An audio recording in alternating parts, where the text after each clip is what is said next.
We've been hearing this week from loads of the hurlers who played under Brian Cody. Yesterday we had Dermot the Rock O'Sullivan on talking. He had a great story about the AllStar trip to Argentina, about where Cody gave him a little bit of advice after he was getting the runaround from Damien Hayes. To get more about what it was actually like to come up against his teams, I'm delighted to say we're joined by Seamus Hickey. Seamus, good morning to you. How are you getting on? Morning, Ger. Morning, guys. Talk to us about Cody and what kind of an impact he had on the careers of the players who came up against him. Because obviously, I think maybe by the time you go up against him for the first time, his legend is beginning to be burnished. We're beginning to understand the force of personality and power, because he's basically onto his second team already by that stage. He's taken an All-Ireland winning team. He's kicked most of them out, and he's brought through a crop of youngsters who it turned out were absolutely sensational. So what was your experience of it like?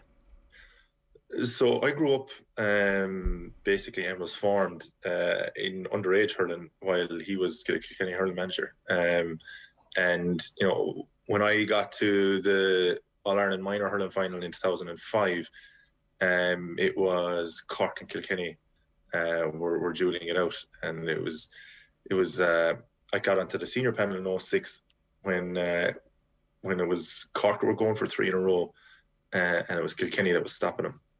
And it was, at the time, it was the likes of a Donald O'Grady or a John Allen and the Cork hurling personalities that were as equally formative to the kind of the environment that I came into.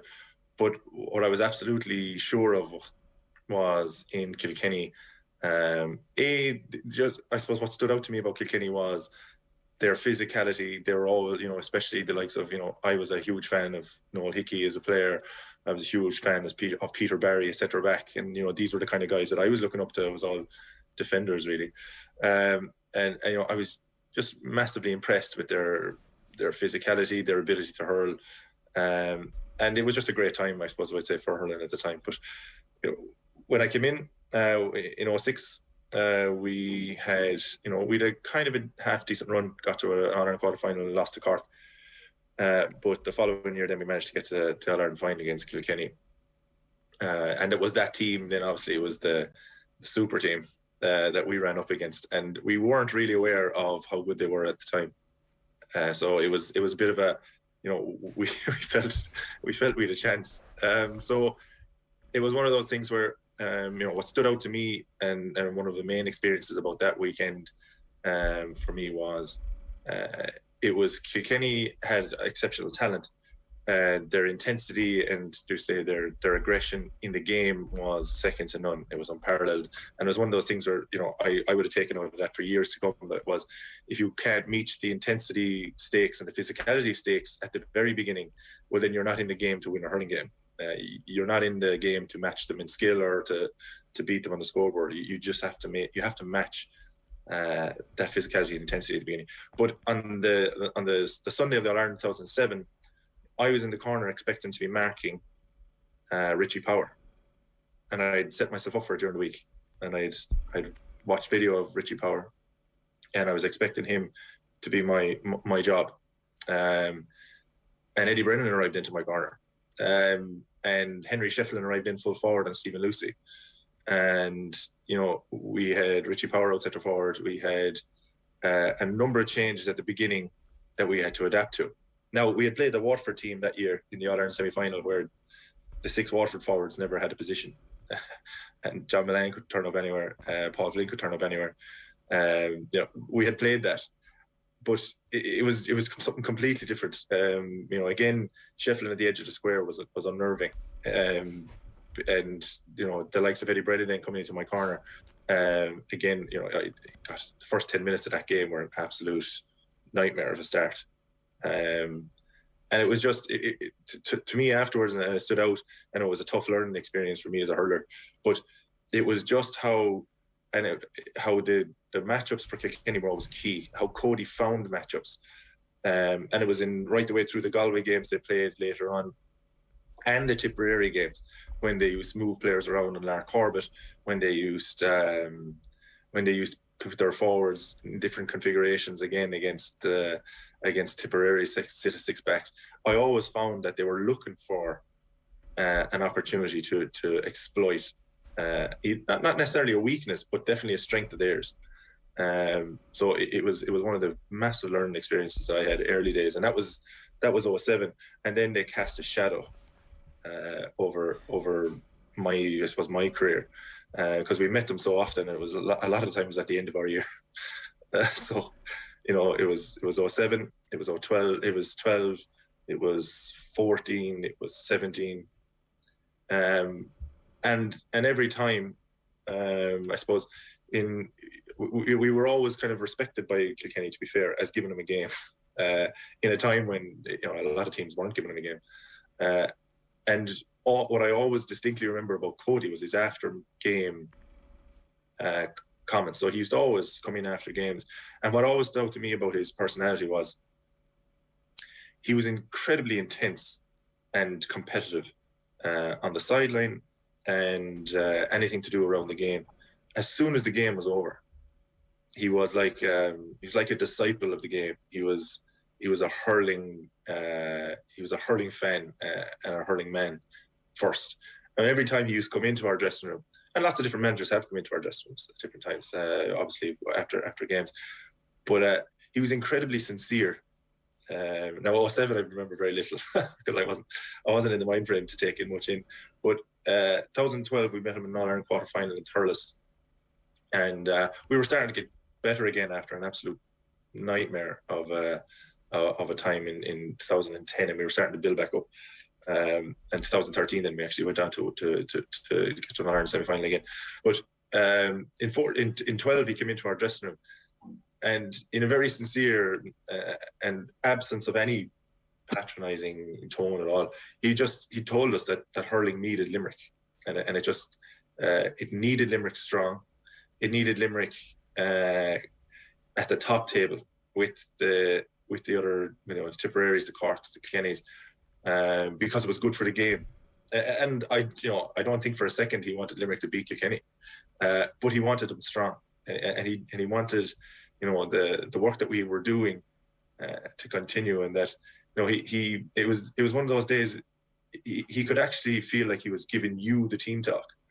It was like he was part of your management team at times, because it wasn't that dissimilar at all in 2014 when we ran them so close in the All-Ireland semi-final, and arguably we should have beaten them. We've, you know, possibly had probably played better on the day, but conceded 2 goals at the worst possible times at the end of at either half. So I remember he fiercely encouraged and kind of endorsed the work we were doing in Limerick, and that actually left a very, very long and lasting mark on me going as I played. But it was also kind of, if you're talking about the effects that he had in his players, I met Henry Shefflin after the 2014 All-Ireland semi-final, and when Henry had come on now, he came on as a sub. It was one of his last years, and he was greeted with about 6 shoulders from our 6 backs. Everybody was encouraged to give Henry a few lumps.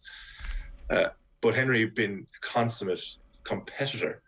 You know, I met him the week after the game, and I was in agony. You know, we'd come so far, and we were waiting to make a breakthrough. It was again a black and amber jersey that had stopped us. And I was saying, oh yeah, I suppose, you know, we did well. And he goes, yeah, I suppose, yeah. He goes, but Donald Grady should have been sent off. He'd have been out to 14 men, and there was 2 frees in the first half that weren't given. I was like, gee, Mac Henry. I'm like, what? I was like, he won the game. I'm dying here. Give me some bit of sympathy or something. But to me, that was a kind of a hallmark of the man that was above him. It was just that sheer intensity of competition. And I met him. Imagine what it would have been like if you'd beaten him. Well, to be honest, though, I don't think he'd have talked to me if I did. But on a serious note, it was telling, and I kind of always saw a lot of parallels between Shefflin as a leader and Cody as a leader. I kind of thought there were 2 sides of the same coin, really.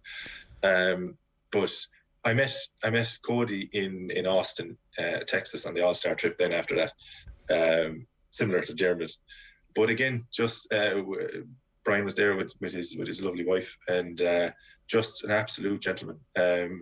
And again, it's hard to keep saying this without it sounding insincere or patronising, but he genuinely was. He was like, "You're doing great things, and keep knocking on the door, and the door will open." And I hugely admired him, and to kind of I aspired to have his respect, and a lot of Kilkenny or Limerick hurlers, we just really wanted to be respected and to be a genuine threat in the competition, and ultimately then to try and break through. But it was that kind of thing where you knew that there was three certainties in life at that stage. It was death, taxes, and Kilkenny waiting in an All-Ireland semi-final. So it was a tough time to be playing against him. Did he try to give you any coaching nuggets in that trip to Austin? That trip, no, because there was a good share of Kilkenny boys around me at the time, because they had won 15. So it was the 2 year. It was 14-15 that went, and so I suppose that year in Austin, he was over our team for the game. So the two managers, himself and I can't remember who was the second one. Liam Sheedy, maybe? Oh, he was gone. No, it wasn't Liam. It wasn't Liam, because he had stepped away. But Brian was over our team. He goes, "Lads, we're here. We might as well win this game." And it was one of those things where I always thought the AllStar Game was a lost opportunity to play really good hurling in a place where it's not seen that often. I was one of the few people who thought that. But Cody was of this. He was basically, we're here representing the game. Let's give the game as good as we can give. And it was funny. He put me cornerback on I think it was Colin Fennelly, and he told me about Colin, and it was basically like, you got to get out in front of him. You're not going to win. You're not going to beat him in a foot race. And I was like, "Thanks, Brian." Breaking news: Colin Fennelly super fast. He was like, Colin's fast. I was like, "Genie, mate, this is how you're winning All Ireland. It's great." So, but it was a great experience, and like that, just that desire to have his respect was kind of a driving force for me, because he was, to me, he was one of the greats of the game, and that was early on in my career. I would have seen that. Can I just go back to 2007? I presume it's difficult, or maybe it's not difficult for you to talk about now, because you have an All-Ireland medal at the end of your career, and you make a great comeback from that to end up being an All-Star, and you're Young Hurler of the Year that year. But after 10 minutes, it's 2-3 to no score, and the first goal and the second goal come in about a 45-second period, it feels like. The first one is Eddie Brennan just getting out in front of you, going around you, and then basically passing the ball to the net with a bit of pace. And the second one is just a massive long ball into Henry, who's one-on-one, and it looks like he's throwing the ball into the net, but obviously his stick work is so fast that the camera barely catches it, and he's just tapping it in. And it's literally game over at that stage, right? Like, did you feel like you could come back? So the first one, so I was a bit shell shocked after the first one. So and corner forwards have scored goals before. Like it's one of those things where you kind of recover from. But it was just, I suppose for me, it was the especially Eddie. So I was roughed up in the corner. I was I was physically dominated in the corner, and so the first few balls that came in, before the ball even got there, I was hit. The ball got there, I tried to compete, and I lost the competition. But the goal was from a sideline ball where I thought I was actually in decent position. I was goal side, and I thought it was fine. But it was, I think, Eddie caught it on the turned and kept running. And just again, like you said, he was close enough then at that stage where he could actually just pick his spot and touch it in. But the Henry goal was like, after the Eddie goal, we said, okay, fair enough, this is a shit start, we can go. But after the Henry goal, it was like, oh dear, okay, this is our nightmares. And it was I suppose who would have felt it most was myself and Stephen Lucy. We were kind of, we'd have been fairly solid together, but we were both rattled after it. And so, the rest of the team actually played exceptionally well, and it's very, very difficult to see that in hindsight. But that team, like Ollie Moore, had an exceptional game that day. We did have good performances. Mike Fitzgerald played well in the wing. We had good performances around the field. Brian Geary played very well centre back. It's just, I suppose, the start was so hard to recover from. And we lost by 6 points in the end, which was actually the closest anybody got to them in the 4-year run. Yeah, and you're 9 down after 10 minutes. So you're 19 at that stage, are you? Maybe 20, just turned? Yeah, I was 19 in 07. So essentially the manager's like, let's pick on the young guy. Eddie Brennan, you get in there and you see what he's made of, and like, it is a baptism of fire. Did the fact that you got Young Hurler of the Year help to ease the pain a little bit, to give you the confidence to come back from that? Because a lot of people get brutalised in an All-Ireland final like that and are like, okay, thanks very much, I've had enough now. Yeah, well, to be fair, what it did was it told me that I was probably too nice a cornerback. And the players I had marked that year, Owen Kelly, John Milan, and who was and in Seamus Butler for Tipperary as well, in the 3 games we played against them. I was probably just too nice, and that was a good lesson. But what I realised was playing cornerback, and I looked at the likes of Jackie Tyrrell, and I looked at the likes of Kavanagh in the corner for Kilkenny, and I was there going, okay, they're the gold standard.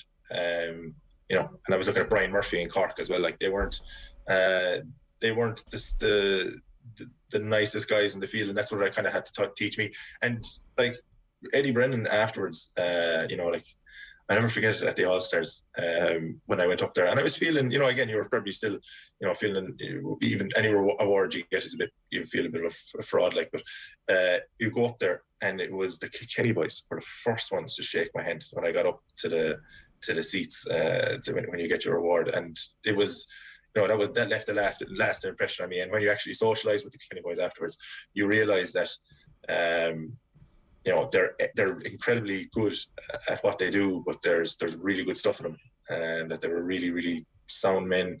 When they cut loose, and they were gents, and it was kind of part of the culture that was built in Kilkenny. I thought it was that, there was this kind of patriot way in Kilkenny, if you understand my meaning from the American football side of things. You were expected to carry the Kilkenny brand with you, and you were expected to represent it well. And I thought that was evident, and it was Eddie who shook my hand the first time up there that day, and it was one of those things where it was, you lost on the day and you got on with it. Yeah. No, it turns out they're all good fellas, and they're all like deep thinkers on the game and deeply understand how a game is to be won and lost. It made it very difficult to hate them, I'll be honest, which it didn't help me over the years, but they were exactly that. They just didn't talk in the media that often. They weren't as notable around the place until a lot of them retired, and then realised, there's actually an awful lot more to all these guys.